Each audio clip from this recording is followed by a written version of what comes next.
Hello and welcome सत श्री अकाल जी। मैं हाँ हरजोत कौर ते हाजिर च लैके तुहाडा अपना मनपसंद इमीग्रेशन शो उडारी विदेशा नूं। तुहाडे सवाल हमेशा इस प्रोग्राम दे विच शामिल करदे हां ते शामिल करते रहांगे ते अज तुहाडे सारिਆਂ दे कहण उपर ही खास तौर ते कैनेडा और आस्ट्रेलिया दे उपर आपां एक बार फिर तो चर्चा करांगे, लेटेस्ट अपडेट्स दे बारे गल करांगे ते अज दी डिस्कशन दे लई असीं स्टूडियो दे विच इनवाइट कीता है जी क्रिएटिव फ्यूचर इमीग्रेशनस तो वीज़ा एक्सपर्ट गुरप्रीत कौर जी नूं बहुत बहुत स्वागत है जी। सत श्री अकाल जी जी। जिवें कि मैं गल कीती है स्टार्टिंग विच कि आपां कैनेडा और आस्ट्रेलिया बारे गल करनी है क्योंकि साडे कोल बहुत सारे सवाल आते हैं स्टूडेंट्स के। लगातार कैनेडा तो ही शुरुआत करते हैं कि जनवरी इनटेक में हुण स्टूडेंट्स हले अप्लाई कर सकते हैं या फिर उन्होंने नैक्सट मई इनटेक लिए सोच लेना चाहिए? देखो मैम, जनवरी इनटेक लिए बहुत लिमिटेड समा बचा है, बहुत लिमिटेड सीट्स बचिया ने। जे बच्चे ने अप्लाई करना है बिल्कुल भी टाइम नहीं है, अज ही अपना सोच ले कि अप्लाई करना है। हो सकता है मई इनटेक के विच आपां बच्चे दियां जिहड़ियां एडमिशनस आ वो करवा लीए, क्योंकि असीं पैरलर लैके चल रहे हैं कि जे असीं जनवरी इनटेक च एडमिशन लै रहे हैं तो नाल दी नाल असीं मई इनटेक च भी ऑप्शन रख रहे हैं कि बाय द वे सानूं बायोमैट्रिक डेट ना मिले, असीं जनवरी च फाइल पुट ऑन ना कर सकीए ते पैरलर असीं लैके नाल दी नाल चल रहे हैं कि आपां मई इनटेक नूं भी नहीं छड्ड सकते। पर जनवरी इनटेक ਲਈ सीट्स हैगियां, ਤੁਹਾਡੀ ਮਰਜ਼ੀ ਦੀ मे भी लोकेशन ਤੁਹਾਡੀ ਪ੍ਰੈਫਰੈਂਸ ਕਾਲਜ ਪ੍ਰੈਫਰੈਂਸ ਨਾ ਮਿਲ ਸਕੇ, ਲੋਕੇਸ਼ਨ ਨਾ ਮਿਲ ਸਕੇ, ਪ੍ਰੋਵਿੰਸ ਨਾ ਮਿਲ ਸਕੇ, ਬਟ ਸੀਟਸ ਅਵੇਲੇਬਲ ਨੇ, ਤੁਸੀਂ ਟਰਾਈ ਕਰ ਸਕਦੇ ਹੋ, ਅਪਲਾਈ ਕਰ ਸਕਦੇ ਹੋ। ਜਨਵਰੀ ਇਨਟੇਕ ਲਈ ਬਿਲਕੁਲ ਵੀ ਆਪਣੇ ਕੋਲ ਸਮਾਂ ਨਹੀਂ ਹੈ ਤੇ ਆਪਾਂ ਮਈ ਇਨਟੇਕ ਦੀ ਜਿਹੜੇ ਸਟੂਡੈਂਟ ਅੱਗੇ ਅਪਲਾਈ ਕਰਨਾ ਚਾਹੁੰਦੇ ਨੇ ਉਹ ਮਈ ਇਨਟੇਕ ਦੀ ਤਿਆਰੀ ਕਰ ਸਕਦੇ ਨੇ ਔਰ ਮਈ ਇਨਟੇਕ ਲਈ ਅਪਲਾਈ ਹੁਣੇ ਤੋਂ ਸਟਾਰਟ ਕਰਦੇ ਨੇ, ਕਿਉਂਕਿ ਜਦੋਂ ਵੀ ਬੱਚਾ ਅਪਲਾਈ ਕਰਦਾ ਹੈ ਇਨ ਬਿਟਵੀਨ ਸਾਨੂੰ 3 ਤੋਂ 4 ਮਹੀਨੇ ਚਾਹੀਦੇ ਹੁੰਦੇ ਆ। ਹੁਣ ਬਿਲਕੁਲ ਆਪਣੇ ਕੋਲ एंड ते आपां जनवरी इनटेक दे पहुंच चुके हैं ते अपने कोल 1.5 महीना ही बचे है, क्योंकि मैं ज़्यादा जेडे सैटरडे संडे उस चीज़ नूं काउंट नहीं करती। अगे जाके छुट्टियां भी आ जांदियां दिसंबर दियां ते जे तुसीं मई इनटेक वाले स्टूडेंट अप्लाई करना चाहुंदे ने अज ही अप्लाई करन। कॉलेज यूनीवर्सिटीज़ ओपन हो चुकियां ने, एडमिशनस ओपन हो चुकी जी। सो साडे पहले कॉलर भी लाइन ते जुड़ चुके ने। हेलो हेलो हेलो हाँ जी, सत श्री अकाल जी। की नाम है, किहड़ी जगह तो बोल रहे हो? हाँ जी, सत श्री अकाल जी। मेरा नाम गुरविंदर है जी। हाँ जी, की सवाल है जी तुहाडा? मेरी सब तो गल करते हैं। मेरे दो मॉड्यूल चो 5.5 है जी। ओके। ओवरऑल 6 है जी। तुहाडी क्वालिफिकेशन की है? कनाडा भी अप्लाई करना सीगा। क्वालिफिकेशन दस दो अपनी। +2 है जी, 2020 च पास आउट। ओके। कितनी परसेंटेज है? परसेंटेज मेरी 59%। 59%। पहला तो नहीं तुसी किते अप्लाई किया होया? नहीं जी, वही पूछना सीगा, अप्लाई कर सकते हैं वीजा आ जाएगा जी। गुरविंदर जी तुसी अपना सवाल जो है टीवी स्क्रीन ते सुन सकते हो जी। मैम गुरविंदर जी ने 2 मॉड्यूल विच 5.5 ने ते +2 कीती हुई है, 59% मार्क्स ने इना दे। मैम ਇਹਦਾ ਇਸ ਬੱਚੇ ਦਾ मे भी ਇਹ ਡਾਊਟ ਹੈ ਕਿ 2 ਚੋਂ 5.5 ਹੈ ਕਿ ਮੈਂ ਅਪਲਾਈ ਕਰ ਸਕਦਾ ਕਿ ਨਹੀਂ ਕਰ ਸਕਦਾ। ਦੇਖੋ ਆਪਾਂ ਪੈਰਲਰ ਲੈ ਕੇ ਚੱਲਦੇ ਹਾਂ ਕਿ ਬੱਚਾ ਅਪਲਾਈ ਕਰ ਲੇ। ਜੇ ਤਾਂ ਜਨਵਰੀ ਇਨਟੇਕ ਲਈ ਬੱਚਾ ਇੰਟਰਸਟਡ ਆ, ਪੇਪਰ ਦੇ ਕੇ ਫੇਡ ਅਪ ਹੋ ਚੁੱਕਿਆ, ਬਹੁਤ ਵਾਰ ਉਹਨੇ ਆਈਲੈਟਸ ਨੂੰ ਰਿਪੀਟ ਕਰ ਲਿਆ, ਤਾਂ ਇਸ ਆਈਲੈਟ ਸਕੋਰ ਤੇ ਉਹ ਅਪਲਾਈ ਕਰਕੇ ਆਪਣਾ ਜਨਵਰੀ ਇਨਟੇਕ ਦੇ ਵਿੱਚ ਜਾ ਸਕਦਾ ਹੈ। ਬਟ ਜੇ ਬੱਚੇ ਨੂੰ ਕਿਤੇ ਨਾ ਕਿਤੇ ਲੱਗਦਾ ਹੈ ਕਿ ਇੱਕ ਵਾਰ ਮੈਂ ਫਿਰ ਰਿਪੀਟ ਕਰਨਾ ਹੈ, ਕਈ ਵਾਰ ਬੱਚਾ ਐਡਮਿਸ਼ਨ ਲੈਣ ਤੋਂ ਬਾਅਦ ਕਿਤੇ ਨਾ ਕਿਤੇ ਉਹਦੇ ਮਾਈਂਡ ਦੇ ਵਿੱਚ ਆ ਜਾਂਦਾ ਹੈ। ਕਾਫੀ ਬੱਚੇ ਮੇਰੇ ਕੋਲ ਐਵੇਂ ਜਨਵਰੀ ਇਨਟੇਕ ਦੇ ਵਿੱਚ ਅਪਲਾਈ ਕਰਕੇ ਉਹਨਾਂ ਨੇ ਆਈਲੈਟਸ ਨੂੰ ਇੰਪਰੂਵ ਕੀਤਾ। ਤੁਸੀਂ ਦੁਬਾਰਾ ਵੀ ਇੰਪਰੂਵ ਕਰ ਸਕਦੇ ਹੋ। ਬਟ ਜੇ ਇਸ ਆਈਲੈਟ ਸਕੋਰ ਤੇ ਗੱਲ ਕਰਾਂ, ਨੌਨ ਐਸਟੀਐਸ ਕੈਟਾਗਰੀ 'ਚ ਅਪਲਾਈ ਕਰਨ ਦੀ ਅਪਲਾਈ ਹੋ ਜਾਊਗਾ, ਵੀਜ਼ਾ ਵੀ ਆ ਜਾਊਗਾ, ਬਟ ਖਾਸ ਧਿਆਨ ਆਪਾਂ ਆਪਣੀ ਪ੍ਰੋਫਾਈਲ ਤੇ ਦੇਣਾ ਹੈ ਕਿ ਆਪਾਂ ਕਿਹੜੇ ਕੋਰਸ ਦੇ ਵਿੱਚ, ਕਿਹੜੇ ਪ੍ਰੋਵਿੰਸ ਦੇ ਵਿੱਚ ਐਡਮਿਸ਼ਨ ਲਈਏ ਤਾਂ ਕਿ ਆਪਾਂ ਵੀਜ਼ਾ ਗ੍ਰਾਂਟ ਕਰਾ ਲਈਏ। ਵੀਜ਼ਾ ਅਫਸਰ ਤੋਂ ਆਪਾਂ ਨੈਗੇਟਿਵ ਰਿਜ਼ਲਟ ਦੀ ਜਗ੍ਹਾ ਪੋਜ਼ਿਟਿਵ ਹੀ ਲਈਏ।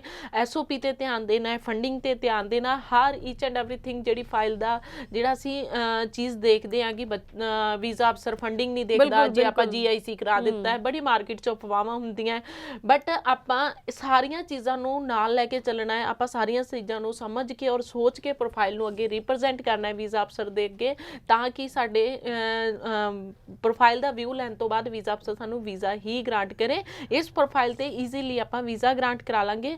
ਬਟ ਫਿਰ ਵੀ ਬੱਚੇ ਦੇ ਕੋਈ ਮਨ ਦੇ ਵਿੱਚ ਸਵਾਲ ਹੈ ਤੇ ਆਫਟਰ ਸ਼ੋ ਵੀ ਕਾਲ ਕਰ ਸਕਦਾ ਹੈ, ਆਫਿਸ ਵੀ ਵਿਜ਼ਿਟ ਕਰ ਸਕਦਾ ਜੀ। ਜੀ ਜੀ ਬਿਲकुल। ਤੇ ਤੁਹਾਨੂੰ ਦੱਸ ਦਈਏ ਕਿ ਤੁਸੀਂ ਜੋ ਸਕਰੀਨ ਦੇ ਉੱਪਰ ਨੰਬਰ ਸ਼ੋ ਹੋ ਰਿਹਾ ਇਸ ਦੇ ਉੱਪਰ ਸ਼ੋ ਦੇ ਵਿੱਚ ਵੀ ਕਾਲ ਕਰ ਸਕਦੇ ਹੋ। ਲੇਕਿਨ ਅਗਰ ਕਈ ਵਾਰੀ ਮੈਂ ਹਰ ਸ਼ੋ 'ਚ ਗੱਲ ਕਰਦੀ ਹਾਂ ਕਿ ਕੁਝ ਪ੍ਰੋਫਾਈਲਸ ਸਟੂਡੈਂਟਸ ਜੋ ਸ਼ੋ ਦੇ ਵਿੱਚ ਡਿਸਕਸ ਨਹੀਂ ਕਰਨਾ ਚਾਹੁੰਦੇ ਤਾਂ ਤੁਸੀਂ ਸ਼ੋ ਖਤਮ ਹੋਣ ਤੋਂ ਬਾਅਦ ਵੀ ਇਹਨਾਂ ਨੰਬਰ ਉੱਪਰ ਹੀ ਕਾਲ ਕਰ ਸਕਦੇ ਹੋ। ਤੇ ਜੇਕਰ ਤੁਸੀਂ ਵਿਜ਼ਿਟ ਕਰਨਾ ਚਾਹੁੰਦੇ ਇਹਨਾਂ ਦੇ ਆਫਿਸ ਤਾਂ ਮੋਹਾਲੀ ਦੇ 2 ਫੇਸ ਵਿੱਚ ਇਹਨਾਂ ਦਾ ਆਫਿਸ ਹੈ। ਤੁਸੀਂ ਆਪਣੇ ਡਾਕੂਮੈਂਟਸ ਲੈ ਕੇ ਵਿਜ਼ਿਟ ਕਰ ਸਕਦੇ ਹੋ ਤਾਂ ਕਿ ਸਹੀ ਤਰੀਕੇ ਨਾਲ ਅਸੈਸਮੈਂਟ ਕਰਕੇ ਤੁਹਾਨੂੰ ਸਹੀ ਸਹੀ ਗਾਈਡੈਂਸ ਦਿੱਤੀ ਜਾ ਸਕੇ।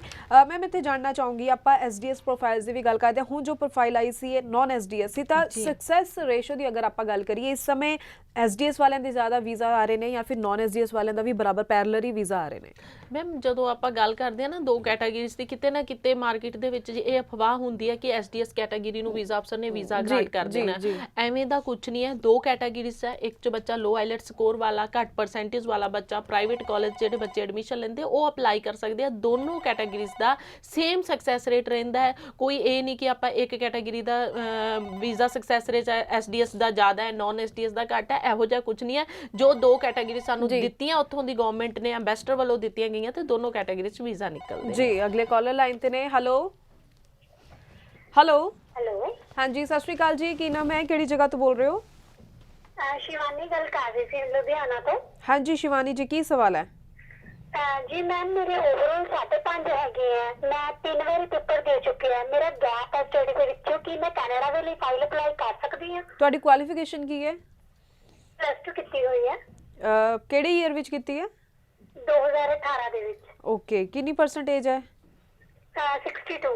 62% ਹੈ, ਮਤਲਬ +2 ਤੋਂ ਬਾਅਦ ਤੁਸੀਂ ਕੀ ਕੀਤਾ ਹੋਇਆ? ਕੁਛ ਨਹੀਂ ਮੈਮ, ਮੇਰਾ 3 ਸਾਲ ਦਾ ਗੈਪ ਹੈ। ਓਕੇ ਸ਼ਿਵਾਨੀ ਜੀ, ਤੁਸੀਂ ਆਪਣੇ ਸਵਾਲ ਦਾ ਜਵਾਬ ਟੀਵੀ ਸਕਰੀਨ ਤੇ ਸੁਣ ਸਕਦੇ ਹੋ ਜੀ। ਇਹ ਹੁਣ 3 ਸਾਲ ਦਾ ਗੈਪ ਹੈ, ਜੋ ਉਹਨਾਂ ਦਾ ਆਇਲ ਸਕੋਰ ਵੀ ਆਪਾਂ ਬਹੁਤ ਵਧੀਆ ਨਹੀਂ ਕਹਿ ਸਕਦੇ। ਸੋ 3 ਸਾਲ ਦੇ ਗੈਪ ਦੇ ਨਾਲ ਕੀ ਕੈਨੇਡਾ ਅਪਲਾਈ ਹੋ ਸਕਦਾ ਹੈ? ਮੈਮ ਦੇਖੋ ਅਪਲਾਈ ਹੋ ਜਾਂਦਾ ਹੈ ਕਿ ਗੈਪ ਦਾ ਇਹ ਨਹੀਂ ਕਿ ਆਪਾਂ ਗੈਪ ਆ ਅਪਲਾਈ ਨਹੀਂ ਕਰ ਸਕਦੇ। ਭਾਵੇਂ 10 ਸਾਲ ਦਾ ਗੈਪ ਆ, ਬੱਚਾ ਅਪਲਾਈ ਕਰ ਸਕਦਾ ਹੈ। ਬੱਚੇ ਦਾ ਮੇਨ ਚੀਜ਼ ਹੁੰਦੀ ਹੈ ਕਿ ਗੈਪ ਨੂੰ ਤੁਸੀਂ ਜਸਟੀਫਾਈ ਕਿਵੇਂ ਕਰੋਗੇ। ਇਨ ਬਿਟਵੀਨ ਜੋ ਕੀਤਾ ਵੀਜ਼ਾ ਅਫਸਰ ਉਹ ਜਾਨਣਾ ਚਾਹੁੰਦਾ ਹੈ। ਤੁਸੀਂ 3 ਸਾਲ ਸਟੱਡੀ ਡ੍ਰੌਪ ਕਰਕੇ ਬੈਠੇ ਰਹੇ ਹੋ, ਵੀਜ਼ਾ ਅਫਸਰ ਇਹ ਦੇਖਣਾ ਚਾਹੁੰਦਾ ਹੈ ਕਿ ਕਿਤੇ ਤੁਸੀਂ ਕੈਰੀਅਰ ਨੂੰ ਲੈ ਕੇ ਲਾਪਰਵਾਹ ਤਾਂ ਨਹੀਂ ਹੋ, ਕੇਅਰਲੈਸ ਤਾਂ ਨਹੀਂ ਹੋ, ਕੈਰੀਅਰ ਕੌਨਸ਼ੀਅਸ ਹੈਗੇ ਹੋ। ਤੇ ਉਹਨਾਂ ਬਿਹਾਫ ਤੇ ਤੁਹਾਡੀ ਅੱਗੇ ਪ੍ਰੋਫਾਈਲ ਵੀਜ਼ਾ ਅਫਸਰ ਦੇ ਸਾਹਮਣੇ ਰਿਪਰੈਜ਼ੈਂਟ ਹੁੰਦੀ ਹੈ। ਜਿਵੇਂ ਬੱਚੇ ਨੇ ਦੱਸਿਆ ਕਿ ਮੈਂ 3 ਵਾਰ ਪੇਪਰ ਦੇ ਚੁੱਕੀ ਹਾਂ। 3 ਵਾਰ ਪੇਪਰ ਦੇਣਾ ਵੀ ਮੈਨੇ ਰਖਾਂਦਾ ਹੈ ਬੱਚੇ ਦਾ ਕਿ ਆਈਲੈਟ ਸਕੋਰ ਉਹੀ ਆ, 3 ਸਾਲ ਦਾ ਗੈਪ ਵੀ ਪੈ ਗਿਆ। ਤੇ ਇਹਨਾਂ ਚੀਜ਼ਾਂ ਨੂੰ ਬੱਚੇ ਨੂੰ ਸਮਝਣਾ ਪਊਗਾ। ਇੱਕ ਵਾਰ ਬੱਚਾ ਜਿਹੜੀ ਆਪਣੀ ਪ੍ਰੋਪਰ ਪ੍ਰੋਫਾਈਲ ਮੈਨੂੰ ਈਮੇਲ ਕਰੇ ਤਾਂ ਕਿ ਮੈਂ ਦੇਖਾਂ ਕਿ ਬੱਚੇ ਦਾ ਕਿੱਥੇ ਆ ਔਰ ਕਿਵੇਂ ਅਪਲਾਈ ਹੋ ਸਕਦਾ ਹੈ, ਕਿਹੜੇ ਪ੍ਰੋਵਿੰਸ ਦੇ ਵਿੱਚ ਆਪਾਂ ਅਪਲਾਈ ਕਰ ਸਕਦੇ ਹਾਂ ਜੀ। ਹੈਲੋ ਹੈਲੋ ਹੈਲੋ, ਹਾਂਜੀ ਸਤਿ ਸ਼੍ਰੀ ਅਕਾਲ ਜੀ, ਕੀ ਨਾਮ ਹੈ, ਕਿਹੜੀ ਜਗ੍ਹਾ ਤੋਂ ਬੋਲ ਰਹੇ ਹੋ? ਮੇਰਾ ਨਾਮ ਸੁਮਨ ਹੈ, ਲੁਧਿਆਣਾ ਤੋਂ ਗੱਲ ਕਰ ਰਹੀ ਹਾਂ ਮੈਂ। ਹਾਂਜੀ, ਕੀ ਸਵਾਲ ਹੈ ਸੁਮਨ ਜੀ? ਹਾਂਜੀ ਮੈਮ, ਮੈਂ ਜਨਵਰੀ ਵੇਲੇ ਅਪਲਾਈ ਕੀਤਾ ਹੋਇਆ ਹੈ ਤੇ ਮੈਂ ਪੁੱਛਣਾ ਸੀਗਾ ਕਿ ਮੇਰਾ ਰਿਜ਼ਲਟ ਕਦ ਤੱਕ ਆ ਜਾਊਗਾ? ਓਕੇ, ਕਦੋਂ ਅਪਲਾਈ ਕੀਤਾ ਸੀ ਤੁਸੀਂ? ਮੈਮ ਜਿਹੜੇ ਮੇਰੇ ਬਾਇਓਮੈਟ੍ਰਿਕ ਹੋਏ ਸੀਗੇ ਨਾ 22 ਅਕਤੂਬਰ ਨੂੰ ਹੋਏ ਸੀ। 22 ਅਕਤੂਬਰ ਨੂੰ? ਹਾਂਜੀ ਬਸ ਫਿਰ ਤਾਂ ਤੁਹਾਡਾ ਰਿਜ਼ਲਟ ਆਉਣ ਵਾਲਾ ਹੈ ਤੇ ਤੁਸੀਂ ਆਪਣੀ ਇਸ ਰਿਜ਼ਲਟ ਦੀ ਵੇਟ ਕਰ ਸਕਦੇ ਹੋ ਔਰ ਆਪਣੀ ਤਿਆਰੀ ਕਰਕੇ ਰੱਖੋ, ਕਿਉਂਕਿ ਅਕਤੂਬਰ 22 ਨੂੰ ਹੋਏ ਸੀਗੇ। ਮੇ ਬੀ ਤੁਹਾਡਾ ਮਿਡ ਨਵੰਬਰ ਤੱਕ, ਲਾਸਟ ਨਵੰਬਰ ਤੱਕ ਜਿਹੜਾ ਰਿਜ਼ਲਟ ਆ ਉਹ ਡਿਕਲੇਅਰ ਹੋ ਜਾਊਗਾ। ਬਹੁਤ ਸਹੀ ਸਮੇਂ ਤੇ ਬੱਚੇ ਨੇ ਅਪਲਾਈ ਕੀਤਾ ਤੇ ਆਰਾਮ ਨਾਲ ਬੱਚੇ ਦਾ ਵੀਜ਼ਾ ਜਿਹੜਾ ਉਹ ਇਸ ਮੰਥ ਦੇ ਵਿੱਚ ਜਿਹੜਾ ਹੈ ਗ੍ਰਾਂਟ ਹੋ ਜਾਏਗਾ। ਜੀ thank you so much Suman ਜੀ ਸਾਨੂੰ ਕਾਲ ਕਰਨ ਦੇ ਲਈ। ਬਿਲਕੁਲ ਸੋ ਕਈ ਸਵਾਲ ਰਹਿੰਦੇ ਨੇ ਸਟੂਡੈਂਟਸ ਦੇ ਨਾਲ ਆਪਾਂ ਆਸਟ੍ਰੇਲੀਆ ਦੀ ਵੀ ਗੱਲ ਕਰ ਲਈਏ, ਕਿਉਂਕਿ ਆਸਟ੍ਰੇਲੀਆ ਨੂੰ ਲੈ ਕੇ ਵੀ ਬਹੁਤ ਸਾਰੇ ਸਵਾਲ ਨੇ। ਹੁਣ ਓਪਨ ਹੋ ਚੁੱਕਿਆ ਹੈ ਸਟੂਡੈਂਟਸ ਦੇ ਲਈ, ਫਲਾਈਟਸ ਵੀ ਓਪਨ ਹੋ ਰਹੀਆਂ ਨੇ। ਤਾਂ ਮੈਂ ਇਹ ਵੀ ਜਾਣਨਾ ਚਾਹੂੰਗੀ ਕਿ ਕਿੰਨਾ ਕੁ ਰਸ਼ ਅਸੀਂ ਸਮਝ ਸਕਦੇ ਹਾਂ, ਕਿਉਂਕਿ ਫਰੈਸ਼ ਪ੍ਰੋਫਾਈਲ ਵਾਲਾ ਅਗਰ ਬੱਚਾ ਲਗਾਏਗਾ ਤਾਂ ਜਿਹੜੀਆਂ ਪਹਿਲਾਂ ਤੋਂ ਫਾਈਲ ਜਿਨ੍ਹਾਂ ਦੇ ਉੱਪਰ ਕੰਮ ਹੋ ਰਿਹਾ, ਕਿ ਫਰੈਸ਼ ਪ੍ਰੋਫਾਈਲ ਵਾਲੇ ਬੱਚੇ ਨੂੰ ਇਨਟੇਕ ਅੱਗੇ ਤਾਂ ਨਹੀਂ ਪੈ ਜਾਏਗਾ? ਦੇਖੋ ਮੈਮ, ਜਦੋਂ ਵੀ ਆਪਾਂ ਕਿਸੇ ਵੀ ਕੰਟਰੀ 'ਚ ਇਸ ਟਾਈਮ ਅਪਲਾਈ ਕਰ ਰਹੇ ਹਾਂ, ਸਭ ਤੋਂ ਪਹਿਲਾਂ ਸਾਡੇ ਕੋਲ ਪੈਂਡੈਂਸੀ ਬਹੁਤ ਹੈ, ਕਿਉਂਕਿ ਪੈਂਡੈਂਸੀ ਜਿਹੜੇ ਬੱਚਿਆਂ ਦੇ ਵੀਜ਼ਾਸ ਗ੍ਰਾਂਟ ਹੋਏ ਆ ਉਹਨਾਂ ਨੇ ਵੀ ਜਾਣਾ। ਜੇ ਬੱਚੇ ਕਿਸੇ ਦੀ ਰਿਫਿਊਜ਼ਲ ਆ ਉਹਨੇ ਵੀ ਬੱਚੇ ਨੇ ਦੁਬਾਰਾ ਅਪਲਾਈ ਕਰਨਾ ਹੈ। ਇਸ ਕਰਕੇ ਜਿਹੜਾ ਆਸਟ੍ਰੇਲੀਆ ਫਲਾਈਟਸ ਓਪਨ ਹੋ ਚੁੱਕੀਆਂ। ਪਹਿਲਾਂ ਤਾਂ ਮੈਂ ਇਹ ਖੁਸ਼ਖਬਰੀ ਬੱਚਿਆਂ ਨੂੰ ਦੇਣਾ ਚਾਹੁੰਦੀ ਹਾਂ ਕਿ ਸਾਰਾ ਕੁਝ ਓਪਨ ਹੈ। ਕਾਲਜਿਸ ਕਦੀ ਵੀ ਬੰਦ ਨਹੀਂ ਹੋਏ ਆਸਟ੍ਰੇਲੀਆ ਦੇ, ਕਦੀ ਵੀ ਉਹਨਾਂ ਨੇ ਐਡਮਿਸ਼ਨ ਦੇਣੀ ਬੰਦ ਨਹੀਂ ਕੀਤੀ, ਕਦੀ ਵੀ ਇਹ ਚੀਜ਼ਾਂ ਬੰਦ ਨਹੀਂ ਹੋਈਆਂ। ਫਾਈਲਸ ਵੀ ਲੱਗਦੀਆਂ ਰਹੀਆਂ ਬੱਚਿਆਂ ਦੇ, ਜਿਹੜੇ ਰਿਜ਼ਲਟਸ ਨੇ ਵੀਜ਼ਾਸ ਵੀ ਗ੍ਰਾਂਟ ਹੁੰਦੇ ਨੇ। ਔਰ ਅੱਜ ਆਪਾਂ ਆਸਟ੍ਰੇਲੀਆ ਦੀ ਗੱਲ ਕਰੀਏ ਕਿ ਪ੍ਰੋਪਰ ਆਸਟ੍ਰੇਲੀਆ ਜਿਹੜਾ ਓਪਨ ਹੋ ਚੁੱਕਿਆ ਹੈ, ਬੱਚਾ ਅਪਲਾਈ ਕਰ ਸਕਦਾ ਹੈ। ਇਸ ਜਿਹੜਾ ਸਮਾਂ ਹੈ, ਜਿਹੜੇ ਇਸ ਟਾਈਮ ਦੇ ਵਿੱਚ ਆਪਾਂ ਜਦੋਂ ਵੀ ਕਿਸੇ ਵੀ ਕੰਟਰੀ ਲਈ ਅਪਲਾਈ ਕਰ ਰਹੇ ਹਾਂ, ਕਿਸੇ ਵੀ ਇਨਟੇਕ ਲਈ ਅਪਲਾਈ ਕਰ ਰਹੇ ਹਾਂ, ਆਪਾਂ 3 ਤੋਂ 4 ਮਹੀਨੇ ਦਾ ਟਾਈਮ ਲੈ ਕੇ ਪਹਿਲਾਂ ਚੱਲੀਏ, ਕਿਉਂਕਿ ਅੱਜ ਹਰ ਕਿਤੇ ਰਸ਼ ਹੈ। ਹਰ ਅੰਬੈਸੀ ਦੇ ਵਿੱਚ ਜਿਹੜਾ ਸਿਸਟਮ ਹੈ ਥੋੜਾ ਸਲੋ ਕਹਿ ਲਓ ਜਾਂ ਉੱਥੇ ਰਸ਼ ਕਹਿ ਲਓ ਜਾਂ ਕੁਝ ਵੀ ਕਹਿ ਲਓ, ਸਾਨੂੰ 3 ਤੋਂ 4 ਮਹੀਨੇ ਦਾ ਟਾਈਮ ਲੈ ਕੇ ਚੱਲ ਰਹੀ ਹੈ। ਕਿੱਥੇ ਹਰ ਅੰਬੈਸੀ ਸਾਨੂੰ 15 ਤੋਂ 20 ਦਿਨ 25 ਦਿਨ ਦੇ ਵਿੱਚ ਰਿਜ਼ਲਟ ਡਿਕਲੇਅਰ ਕਰ ਦਿੰਦੀ ਸੀ। 2 ਸਾਲ ਤੋਂ ਅਸੀਂ ਜਿਹੜੀ ਇਹ ਕਰੋਨਾ ਮਹਾਮਾਰੀ ਨਾਲ ਜੂਝ ਰਹੇ ਹਾਂ, ਉਹਦੇ ਕਰਕੇ ਸਾਰਾ ਸਿਸਟਮ ਸਲੋ ਹੋਇਆ ਹੈ। ਇਸ ਕਰਕੇ ਜਦੋਂ ਵੀ ਬੱਚੇ ਨੇ ਅਪਲਾਈ ਕਰਨਾ ਹੈ, ਜਿਹੜੇ ਵੀ ਇਨਟੇਕ 'ਚ ਅਪਲਾਈ ਕਰਨਾ, 3 ਮਹੀਨੇ ਪਹਿਲਾਂ ਆਪਣੀ ਜਿਹੜੀ ਉਹ ਤਿਆਰੀ ਕਰਨੀ ਸਟਾਰਟ ਕਰਦੇ। ਜੀ ਬਿਲਕੁਲ। ਤੇ ਇੱਥੇ ਵੀ ਸਵਾਲ ਹੈ ਕਿ ਆਸਟ੍ਰੇਲੀਆ ਵਿੱਚ ਸਾਰੀ ਸਟੇਟਸ ਓਪਨ ਹੋ ਚੁੱਕੀਆਂ ਜਾਂ ਫਿਰ ਕੁਝ ਸਿਲੈਕਟਿਵ ਸਟੇਟਸ ਨੇ ਹੀ ਓਪਨ ਕੀਤਾ ਹੈ? ਪਰ ਪਹਿਲਾਂ ਕਾਲਰ ਲਾਈਨ ਤੇ ਉਹਨਾਂ ਦੀ ਕਾਲ ਲੈ ਲੈਂਦੇ ਹਾਂ। ਹੈਲੋ ਹੈਲੋ, ਹਾਂਜੀ ਸਤਿ ਸ਼੍ਰੀ ਅਕਾਲ ਜੀ, ਕੀ ਨਾਮ ਹੈ, ਕਿਹੜੀ ਜਗ੍ਹਾ ਤੋਂ ਬੋਲ ਰਹੇ ਹੋ? ਸਤਿ ਸ਼੍ਰੀ ਅਕਾਲ ਮੈਡਮ ਜੀ। ਮੈਂ ਅਭਿਜੀਤ ਬੋਲ ਰਿਹਾ, ਮੈਂ ਪਠਾਨਕੋਟ ਤੋਂ ਬੋਲ ਰਿਹਾ। ਹਾਂਜੀ ਕੀ ਸਵਾਲ ਹੈ ਤੁਹਾਡਾ? ਮੈਡਮ ਮੈਂ ਆਸਟ੍ਰੇਲੀਆ ਲਈ ਅਪਲਾਈ ਕਰਨਾ ਸੀ। ਆਸਟ੍ਰੇਲੀਆ ਲਈ ਅਪਲਾਈ ਕਰਨਾ ਹੈ, ਓਕੇ ਜੀ। ਆਪਣੀ ਪ੍ਰੋਫਾਈਲ ਦੱਸ ਦਿਓ। ਮੈਡਮ ਪਲੱਸ 2 ਕੀਤੀ ਹੈ। ਪਲੱਸ 2 ਕੀਤੀ ਹੈ, ਕਿਹੜੇ ਈਅਰ ਵਿੱਚ ਕੀਤੀ ਹੈ ਪਲੱਸ 2? ਕਿੰਨੀ ਪਰਸੈਂਟੇਜ ਹੈ? ਮੈਡਮ ਮੈਂ 2015 ਚ ਕੀਤੀ ਸੀ ਤੇ ਮੇਰੀ 60% ਹੈ। ਓਕੇ, ਆਇਲਸ ਕਲੀਅਰ ਕੀਤਾ ਹੋਇਆ ਤੁਸੀਂ? ਹਾਂਜੀ ਮੈਡਮ। ਕਿੰਨਾ ਆਇਲਸ ਸਕੋਰ ਹੈ ਤੁਹਾਡਾ? 6। 6 ਓਵਰਆਲ? ਹਾਂਜੀ ਮੈਡਮ। ਓਕੇ ਜੀ, ਠੀਕ ਹੈ ਜੀ। ਹਾਂਜੀ 2015 ਵਿੱਚ ਇਹਨਾਂ ਨੇ ਪਲੱਸ 2 ਕੀਤੀ ਹੈ। ਸੋ ਤੁਸੀਂ ਆਪਣਾ ਸਵਾਲ ਦਾ ਜਵਾਬ ਜੋ ਹੈ ਸਕਰੀਨ ਦੇ ਉੱਪਰ ਟੀਵੀ ਸਕਰੀਨ ਤੇ ਸੁਣ ਸਕਦੇ ਹੋ। ਹਾਂਜੀ, ਕੀ 2015 ਦਾ ਇਹਨਾਂ ਨੇ ਕੀਤੀ ਹੋਈ ਹੈ ਪਲੱਸ 2 ਤੇ ਹੁਣ ਅਪਲਾਈ ਕਰਨਾ ਚਾਹ ਰਹੇ ਨੇ ਆਸਟ੍ਰੇਲੀਆ ਲਈ? ਕੀ 6 ਤੋਂ 7 ਸਾਲ ਦਾ ਗੈਪ ਹੈ। ਭਾਵੇਂ ਮੈਂ ਆਸਟ੍ਰੇਲੀਆ ਅਪਲਾਈ ਕਰਨ ਲਈ ਬੱਚੇ ਨੂੰ ਗਾਈਡ ਕਰਾਂ, ਚਾਹੇ ਕੈਨੇਡਾ ਅਪਲਾਈ ਕਰਨ ਲਈ ਗਾਈਡ ਕਰਾਂ, ਸਭ ਤੋਂ ਪਹਿਲਾਂ ਤੁਹਾਨੂੰ ਬੱਚੇ ਗੈਪ ਦੀ ਜਸਟੀਫਿਕੇਸ਼ਨ ਚਾਹੀਦੀ ਆ। ਤੁਸੀਂ ਇਨ ਬਿਟਵੀਨ ਕੀ ਕੀਤਾ ਹੈ, ਕੀ ਆਪਣੇ ਫੈਮਿਲੀ ਬਿਜ਼ਨਸ 'ਚ ਹੈਲਪ ਕਰਦੇ ਰਹੇ ਸੀਗੇ, ਜਾਂ ਕੋਈ ਪ੍ਰੋਬਲਮ ਹੋ ਗਈ ਸੀ, ਜਾਂ ਕੋਈ ਮੈਡੀਕਲ ਇਸ਼ੂ ਹੋ ਗਿਆ ਸੀ, ਜੋ ਵੀ ਸੀ ਉਹ ਸਭ ਤੋਂ ਪਹਿਲਾਂ ਤੁਸੀਂ ਮੈਨੂੰ ਦੱਸੋਗੇ। ਫਿਰ ਉਸ ਤੋਂ ਅੱਗੇ ਮੈਂ ਤੁਹਾਨੂੰ ਸੁਜੈਸਟ ਕਰਾਂਗੀ ਕਿ ਆਪਾਂ ਕਿਵੇਂ ਅਪਲਾਈ ਕਰ ਸਕਦੇ ਹਾਂ, ਕਿੱਥੇ ਅਪਲਾਈ ਕਰ ਸਕਦੇ ਹਾਂ। ਔਰ ਬਹੁਤ ਸਾਰਾ ਬੱਚਾ ਹੈ ਜਿਹਦਾ ਗੈਪ, ਜਿਹਨੂੰ ਮੰਨਦਾ ਹੁੰਦਾ ਹੈ ਬੱਚਾ ਕਿਤੇ ਨਾ ਕਿਤੇ, ਹਰਜੋਤ ਜੀ ਬੱਚੇ ਨੇ ਕੁਝ ਨਾ ਕੁਝ ਕੀਤਾ ਹੁੰਦਾ ਔਰ ਬੱਚੇ ਨੂੰ ਖੁਦ ਹੀ ਨਹੀਂ ਪਤਾ ਹੁੰਦਾ। ਬੱਚੇ ਨੂੰ ਲੱਗਦਾ ਕਿ ਇਹ ਮੇਰਾ ਗੈਪ ਹੈ। ਜੋ ਵੀ ਤੁਸੀਂ ਕੀਤਾ ਆਪਾਂ ਵੀਜ਼ਾ ਅਫਸਰ ਦੇ ਸਾਹਮਣੇ ਉਹ ਰੱਖਣਾ ਹੈ। ਜਦੋਂ ਆਪਾਂ SOP ਲਿਖਣੀ ਆ, ਆਪਾਂ ਉਹਦੇ ਵਿੱਚ ਆਪਣਾ ਜਿਹੜਾ ਇਨ ਬਿਟਵੀਨ ਗੈਪ ਸੀਗਾ, ਕੀ ਰੀਜ਼ਨਸ ਰਹੇ ਸੀ, ਕੀ ਕਾਰਨ ਰਹੇ ਸੀ, ਕੀ ਕਰਦੇ ਸੀ, ਉਹ ਸਾਰਾ ਕੁਝ ਆਪਾਂ ਜਸਟੀਫਾਈ ਕਰਨਾ ਹੁੰਦਾ ਹੈ। ਜੇ ਤੁਸੀਂ ਗੈਪ ਜਸਟੀਫਿਕੇਸ਼ਨ ਦਿੰਨੇ ਹੋ ਤੇ ਆਪਾਂ ਕਿਤੇ ਨਾ ਕਿਤੇ ਬੱਚੇ ਦਾ ਜਿਹੜਾ ਰਿਜ਼ਲਟ ਪੋਜ਼ਿਟਿਵ ਕੱਢ ਸਕਦੇ ਹਾਂ, ਵੀਜ਼ਾ ਗ੍ਰਾਂਟ ਕਰਾ ਸਕਦੇ ਹਾਂ ਔਰ ਬਿਲਕੁਲ ਤੁਸੀਂ ਅਪਲਾਈ ਕਰ ਸਕਦੇ ਹੋ ਆਸਟ੍ਰੇਲੀਆ ਵੀ, ਕੈਨੇਡਾ ਵੀ। ਜੀ, ਤੇ ਇਸ ਤਰ੍ਹਾਂ ਦੀ ਜਿਹੜੀ ਵੀ ਪ੍ਰੋਫਾਈਲਸ ਹੁੰਦੀਆਂ ਜਿਨ੍ਹਾਂ ਦਾ ਗੈਪ ਬਹੁਤ ਜ਼ਿਆਦਾ, ਉਹਨਾਂ ਨੂੰ ਅਸੀਂ ਇਹੀ ਕਹਾਂਗੇ ਕਿ ਕਿਉਂਕਿ ਸ਼ੋਅ ਦੇ ਵਿੱਚ ਆਪਾਂ ਡਿਟੇਲ ਵਿੱਚ ਗੱਲ ਨਹੀਂ ਕਰ ਪਾਉਂਦੇ, ਇਸ ਲਈ ਤੁਸੀਂ ਵਿਜ਼ਿਟ ਕਰਕੇ, ਅਗਰ ਅੱਜ ਆਪਾਂ ਇਹਨਾਂ ਨੂੰ ਬੁਲਾਇਆ ਕ੍ਰੀਏਟਿਵ ਫਿਊਚਰ ਇਮੀਗ੍ਰੇਸ਼ਨ, ਇਹਨਾਂ ਦੇ ਆਫਿਸ ਜਿਹੜਾ ਮੋਹਾਲੀ 2 ਫੇਜ਼ ਦੇ ਵਿੱਚ ਹੈ, ਤੁਸੀਂ ਇੱਥੇ ਵਿਜ਼ਿਟ ਕਰਕੇ ਆਪਣੇ ਡਾਕੂਮੈਂਟਸ ਲੈ ਕੇ ਜਦ ਪਹੁੰਚਦੇ ਹੋ, ਤੁਹਾਡੇ ਨਾਲ ਗੱਲਬਾਤ ਹੁੰਦੀ ਹੈ। ਫਿਰ ਉਸ ਗੈਪ ਬਾਰੇ ਗੱਲ ਹੋ ਸਕਦੀ ਹੈ ਕਿ ਆਖਿਰ ਤੁਸੀਂ ਕੀ ਕੀਤਾ ਸੀ, ਉਸ ਨੂੰ ਜਸਟੀਫਾਈ ਕਿਵੇਂ ਕੀਤਾ ਜਾ ਸਕਦਾ ਹੈ। ਸੋ ਸਾਰੇ ਗੈਪ ਵਾਲੇ ਸਟੂਡੈਂਟਸ ਨੇ ਜ਼ਰੂਰ ਕਹਿਣਾ ਚਾਹਾਂਗੇ। ਅਤੇ ਜੋ ਸਵਾਲ ਵਿੱਚ ਰਹਿ ਗਿਆ ਸੀ ਕਿ ਆਸਟ੍ਰੇਲੀਆ ਦੀ ਕੀ ਸਾਰੀ ਸਟੇਟਸ ਓਪਨ ਹੋ ਚੁੱਕੀਆਂ ਜਾਂ ਫਿਰ ਕੁਝ ਸਿਲੈਕਟਿਵ ਸਟੇਟਸ ਨੇ ਹੀ ਹਲੇ ਓਪਨ ਕੀਤਾ ਹੈ? ਦੇਖੋ, ਜਦੋਂ ਹਰਜੋਤ ਜੀ ਆਪਾਂ ਓਪਨ ਕਰਨ ਦੀ ਗੱਲ ਕਰਦੇ ਹਾਂ, ਜਾਂ ਆਪਾਂ ਜਦੋਂ ਫਲਾਈਟਸ ਓਪਨ ਹੁੰਦੀਆਂ ਤੇ ਆਪਾਂ ਨੂੰ ਲੱਗਦਾ ਕਿ ਸਾਰਾ ਆਸਟ੍ਰੇਲੀਆ ਓਪਨ ਹੋ ਗਿਆ, ਸਾਰੇ ਕਿਤੇ ਓਪਨ ਹੋ ਗਿਆ, ਪਰ ਕੁਝ ਸਟੇਟਸ ਜੇ ਕਿਤੇ ਕੇਸ ਮਿਲ ਰਿਹਾ ਤੇ ਉਹਦੇ ਵਿੱਚ ਓਪਨ ਨਹੀਂ ਹੈ। ਜੇ ਕੋਈ ਵੀ ਕੋਵਿਡ ਦਾ ਕੇਸ ਆ ਰਿਹਾ ਤੇ ਉੱਥੇ ਉਹਨਾਂ ਨੇ ਲੋਕਡਾਊਨ ਹੀ ਰੱਖਿਆ ਹੈ, ਉੱਥੇ ਓਪਨ ਨਹੀਂ ਹੈ। ਬਟ ਮੇਜਰ ਸਿਟੀਜ਼ ਜਿੱਥੇ ਬੱਚੇ ਸਾਡੇ ਜਾਂਦੇ ਆ, ਵਿਜ਼ਿਟ ਕਰਦੇ ਆ, ਜਿਹੜੇ ਕਾਲਜਿਸ ਦੇ ਵਿੱਚ ਐਡਮਿਸ਼ਨ ਲੈਂਦੇ ਆ, ਉਹ ਓਪਨ ਹੋ ਚੁੱਕੇ ਨੇ। ਆਸਟ੍ਰੇਲੀਆ ਬੱਚੇ ਅਪਲਾਈ ਕਰ ਸਕਦੇ ਨੇ, ਜਾ ਸਕਦੇ ਨੇ। ਫਲਾਈਟਸ ਓਪਨ ਹੋਣ ਦਾ ਮਤਲਬ ਹੈ ਕਿ ਆਸਟ੍ਰੇਲੀਆ ਨੇ ਸਾਡੇ ਕੰਟਰੀ ਨੂੰ ਹਰੀ ਝੰਡੀ ਦੇ ਦਿੱਤੀ ਆ, ਅਸੀਂ ਜਾ ਸਕਦੇ ਆ। ਬਟ ਕੋਵਾਸ਼ੀਲਡ ਵੈਕਸੀਨੇਸ਼ਨ ਦੀਆਂ ਦੋਨੋਂ ਡੋਜ਼ ਤੁਹਾਡੇ ਕੰਪਲੀਟ ਹੋਣੀਆਂ ਚਾਹੀਦੀਆਂ। 15 ਦਿਨ ਪਹਿਲਾਂ ਕੰਪਲੀਟ ਹੋਣ। ਇਹ ਨਹੀਂ ਕਿ ਅੱਜ ਮੈਂ ਵੈਕਸੀਨੇਸ਼ਨ ਕਰਵਾਈ ਆ ਕੱਲ ਨੂੰ ਮੈਂ ਫਲਾਈ ਕਰ ਜੂੰਗਾ, ਇਹ ਪੋਸੀਬਲ ਨਹੀਂ ਹੈ। 15 ਦਿਨ ਪਹਿਲਾਂ ਤੁਸੀਂ ਵੈਕਸੀਨੇਟ ਹੋਣੇ ਚਾਹੀਦੇ ਹੋ। ਜਿੰਨਾ ਚਿਰ ਤੁਹਾਡੀ ਵੈਕਸੀਨੇਸ਼ਨ ਕੰਪਲੀਟ ਨਹੀਂ ਹੈ, ਤੁਸੀਂ ਫਲਾਈ ਨਹੀਂ ਕਰ ਸਕਦੇ, ਜਾਂ ਫਿਰ ਤੁਹਾਨੂੰ ਉੱਥੇ ਕੁਆਰੰਟਾਈਨ ਕੀਤਾ ਜਾਊਗਾ ਔਰ ਬਕਾਇਦਾ 에ਅਰਪੋਰਟ ਤੇ ਵੀ ਦੁਬਾਰਾ ਤੁਹਾਡਾ ਜਿਹੜਾ ਟੈਸਟ ਆ ਉਹ ਹੁੰਦਾ ਹੈ ਕੋਵਿਡ ਦਾ। ਇਸ ਕਰਕੇ ਬੱਚੇ ਨੂੰ ਜਿਹੜੀਆਂ ਚੀਜ਼ਾਂ ਹੈ ਆਪਾਂ ਖਰਾਬ ਨਾ ਹੋਈਏ। ਜੇ ਸਾਡਾ ਬੱਚਾ ਅੱਜ ਅਪਲਾਈ ਕਰਨਾ ਚਾਹੁੰਦਾ ਤੇ ਅੱਜ ਤੋਂ ਹੀ ਆਪਾਂ ਨਾਲ ਦੀ ਨਾਲ ਸਾਰੀਆਂ ਚੀਜ਼ਾਂ ਜਿਹੜੀਆਂ ਆਪਣੀਆਂ ਕੰਪਲੀਟ ਕਰਕੇ ਚੱਲੀਏ, ਆਪਾਂ ਆਪਣੀ ਤਿਆਰੀ ਕਰਕੇ ਚੱਲੀਏ। ਕਿਉਂਕਿ ਜਦੋਂ ਬੱਚਾ ਸਾਡਾ ਨੈਗੇਟਿਵ ਰਹਿੰਦਾ, ਕਿਤੇ ਡਿਪੋਰਟ ਹੋ ਜਾਂਦਾ, ਉਹ ਕੋਈ ਨਾ ਕੋਈ ਗਲਤੀ ਜਾਂ ਕਮੀ ਹੁੰਦੀ ਆ, ਸਾਨੂੰ ਲੱਗਦਾ ਕਿ ਸਾਨੂੰ ਵੀਜ਼ਾ ਅਫਸਰ ਨੇ ਡਿਪੋਰਟ ਕਰਤਾ, ਸਾਨੂੰ ਨੈਗੇਟਿਵ ਰਿਜ਼ਲਟ ਦੇ ਦਿੱਤਾ, ਉਹ ਕਿਤੇ ਨਾ ਕਿਤੇ ਅਸੀਂ ਜਿਹੜੀਆਂ ਕਮੀਆਂ ਆਪਣੀਆਂ ਛੱਡ ਦਿੰਨੇ ਆ, ਜਿਹੜੀਆਂ ਅਸੀਂ ਲਾਪਰਵਾਹੀ ਕਰਦੇ ਆ ਆਪਣੇ ਪ੍ਰੋਫਾਈਲ ਨਾਲ, ਉਹ ਸਾਨੂੰ ਭੁਗਤਣੀ ਪੈਂਦੀ ਹੈ। ਇਸ ਕਰਕੇ ਜਦੋਂ ਵੀ ਅਪਲਾਈ ਕਰਨਾ, ਸੋਚ ਸਮਝ ਕੇ ਔਰ ਚੀਜ਼ਾਂ ਨੂੰ ਪ੍ਰੋਪਰ ਤਰੀਕੇ ਨਾਲ ਪਲਾਨ ਕਰਕੇ ਅਪਲਾਈ ਕਰੀਏ। ਜੀ, ਹੈਲੋ। ਹੈਲੋ, ਹਾਂਜੀ ਸਤਿ ਸ਼੍ਰੀ ਅਕਾਲ ਜੀ, ਕੀ ਨਾਮ ਹੈ, ਕਿਹੜੀ ਜਗ੍ਹਾ ਤੋਂ ਬੋਲ ਰਹੇ ਹੋ? ਸਤਿ ਸ਼੍ਰੀ ਅਕਾਲ ਜੀ, ਮੈਂ ਜੋਤ ਗੱਲ ਕਰ ਰਹੀ ਹਾਂ ਅੰਮ੍ਰਿਤਸਰ ਤੋਂ। ਹਾਂਜੀ, ਕੀ ਸਵਾਲ? ਇੱਕ ਕੁਐਸਚਨ ਸੀਗਾ ਮੈਮ। ਹਾਂਜੀ ਮੈਮ, ਮੈਂ ਕੈਨੇਡਾ ਦੀ ਫਾਈਲ ਲਗਾਈ ਸੀ, ਮੇਰੀ 2 ਵਾਰ ਉੱਥੇ ਰਿਫਿਊਜ਼ਲ ਆ ਗਿਆ ਮੈਮ। ਕੀ ਰੀਜ਼ਨ ਦੇ ਨਾਲ ਆਇਆ ਰਿਫਿਊਜ਼ਲ? ਮੈਮ, ਉਹਨਾਂ ਨੇ ਕਿਹਾ ਸੀਗਾ ਵੀ ਤੁਸੀਂ ਜੇ ਕੈਨੇਡਾ ਦੀ ਫਾਈਲ ਲਗਾਈ ਹੈ ਤੁਸੀਂ ਵਾਪਸ ਨਹੀਂ ਆ ਸਕਦੇ। ਓਕੇ ਜੀ, ਤਾਂ ਤੁਸੀਂ ਦੁਬਾਰਾ ਅਪਲਾਈ ਕਰਨ ਬਾਰੇ ਪੁੱਛਣਾ ਚਾਹ ਰਹੇ ਹੋ? ਹਾਂਜੀ ਹਾਂਜੀ ਮੈਮ, ਮੈਂ ਪੁੱਛਣਾ ਚਾਹੁੰਦੀ ਸੀ ਕਿ ਮੈਂ ਹੁਣ ਜੇ ਅਪਲਾਈ ਕਰਦੀ ਹਾਂ ਦੁਬਾਰਾ ਤੇ ਮੇਰੀ ਲੱਗ ਜੂਗੀ ਫਾਈਲ? ਤੁਸੀਂ ਪਲੱਸ 2 ਕੀਤੀ ਹੋਈ ਹੈ? ਹਾਂਜੀ, ਪਲੱਸ 2 ਕਰਕੇ ਪਲੱਸ 2 ਤੋਂ ਬਾਅਦ ਅਪਲਾਈ ਕਰ ਰਹੇ ਹੋ? ਹਾਂਜੀ ਹਾਂਜੀ ਹਾਂਜੀ ਮੈਮ। ਓਕੇ, ਕਿਹੜੇ ਈਅਰ ਚ ਕੀਤੀ ਹੋਈ ਹੈ ਪਲੱਸ 2? ਮੈਮ ਪਲੱਸ 2 ਮੈਂ 2019 ਚ ਕੀਤੀ ਹੋਈ ਹੈ ਜੀ। 19 ਚ ਕੀਤੀ ਹੈ, ਓਕੇ ਹਾਂਜੀ। ਠੀਕ ਹੈ ਜੀ। ਤੁਸੀਂ ਆਪਣੇ ਸਵਾਲ ਦਾ ਜਵਾਬ ਟੀਵੀ ਸਕਰੀਨ ਤੇ ਸੁਣ ਸਕਦੇ ਹੋ ਜੀ। 2 ਵਾਰ ਰਿਫਿਊਜ਼ਲ ਲੱਗ ਗਈ ਹੈ, ਸੇਮ ਰੀਜ਼ਨ ਹੀ ਇਹਨਾਂ ਨੇ ਦੱਸਿਆ ਕਿ ਦੋਵੇਂ ਵਾਰੀ ਆਇਆ ਕਿ ਵਾਪਸ ਨਾ ਆਉਣ ਦੀ ਇੰਟੈਂਸ਼ਨ। ਦੇਖੋ ਹਰਜੋਤ ਜੀ, ਕਿਤੇ ਨਾ ਕਿਤੇ ਬੱਚਾ ਰਿਫਿਊਜ਼ਲ ਵਾਲਾ ਗਲਤੀ ਕਰ ਰਿਹਾ ਹੈ। ਜੀ ਠੀਕ ਹੈ, ਬੱਚਾ ਕੀ ਕਰਦਾ ਹੈ ਕਿ ਮੇਰੀ ਰਿਫਿਊਜ਼ਲ ਲੋ ਆਈਲੈਟ ਸਕੋਰ ਤੇ ਆਈ ਹੈ, ਮੈਂ ਕੀ ਕੀਤਾ, ਉਸੇ ਆਈਲੈਟ ਸਕੋਰ ਤੇ ਦੁਬਾਰਾ ਅਪਲਾਈ ਕਰਤਾ।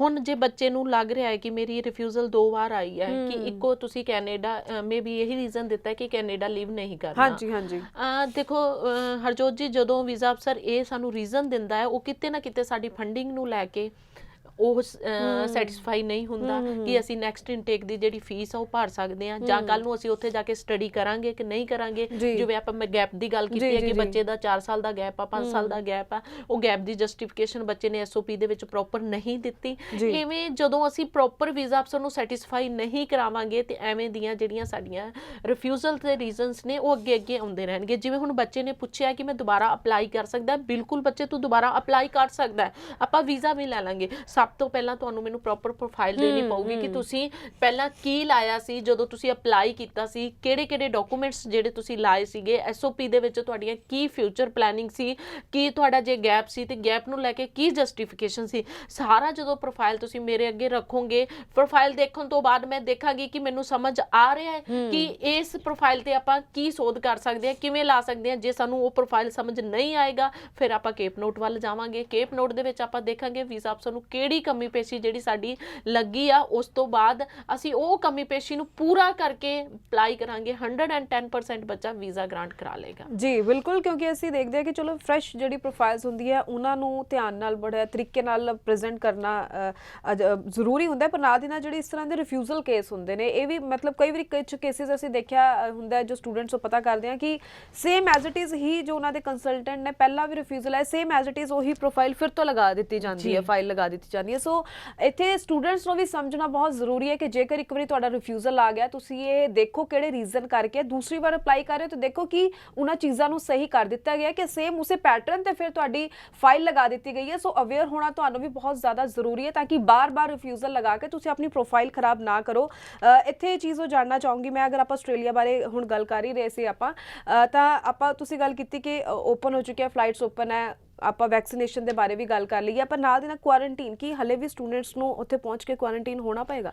ਦੇਖੋ, ਜੇ ਤਾਂ ਤੁਹਾਡਾ ਟੈਸਟ ਨੈਗੇਟਿਵ ਆਂਦਾ ਹੈ, ਓਕੇ, ਤੇ ਤੁਹਾਡਾ ਕੋਈ ਵੀ ਟੈਸਟ ਦੇ ਵਿੱਚ ਕੋਈ ਵੀ ਐਵੇਂ ਦੀ ਕੋਈ ਚੀਜ਼ ਨਹੀਂ ਆਂਦੀ, ਤਾਂ ਤੁਹਾਨੂੰ ਕੁਆਰੰਟਾਈਨ ਦੀ ਕੋਈ ਜ਼ਰੂਰਤ ਨਹੀਂ ਹੈ। ਜੇ ਤੁਸੀਂ ਵੈਕਸੀਨੇਟਡ ਹੋ ਫਿਰ ਵੀ ਤੁਹਾਨੂੰ ਕੁਆਰੰਟਾਈਨ ਦੀ ਕੋਈ ਜ਼ਰੂਰਤ ਨਹੀਂ ਹੈ। ਬਟ ਜੇ ਇਹ ਦੋਨੋਂ ਚੀਜ਼ਾਂ ਤੁਹਾਡੀਆਂ, ਵੈਕਸੀਨੇਸ਼ਨ ਵੀ ਨਹੀਂ ਕਰਾਈ, ਤੁਹਾਡਾ ਰਿਜ਼ਲਟ ਵੀ ਕਿਤੇ ਨਾ ਕਿਤੇ ਪੋਜ਼ਿਟਿਵ ਆ ਜਾਂਦਾ ਹੈ, ਤਾਂ ਵੀ ਤੁਹਾਨੂੰ ਕੁਆਰੰਟਾਈਨ ਹੋਣਾ ਪਊਗਾ। ਜੇ ਤੁਹਾਡਾ ਰਿਜ਼ਲਟ ਨੈਗੇਟਿਵ ਆਉਂਦਾ ਹੈ, ਵੈਕਸੀਨੇਸ਼ਨ ਨਹੀਂ ਕਰਾਈ, ਤਾਂ ਵੀ ਤੁਹਾਨੂੰ ਕੁਆਰੰਟਾਈਨ ਹੋਣਾ ਪਊਗਾ। ਇਸ ਕਰਕੇ ਇਹ ਚੀਜ਼ਾਂ ਆਪਾਂ ਪਹਿਲਾਂ ਹੀ ਪਲਾਨ ਕਰ ਲਈਏ ਕਿ ਆਪਾਂ ਆਪਣੇ ਆਪ ਨੂੰ ਕਿਵੇਂ ਆਪਣੀ ਤਿਆਰੀ ਕਰਨੀ ਹੈ, ਕਿਉਂਕਿ ਸਮਾਂ ਬਦਲ ਚੁੱਕਿਆ ਹਰਜੋਤ ਜੀ। ਅੱਜ ਤੋਂ ਆਪਾਂ 2 ਸਾਲ ਪਹਿਲਾਂ ਅਪਲਾਈ ਕਰਦੇ ਸੀ, ਉਦੋਂ ਸਮਾਂ ਕੁਝ ਹੋਰ ਸੀ, ਅੱਜ ਸਮਾਂ ਕੁਝ ਹੋਰ ਹੋ ਗਿਆ ਹੈ।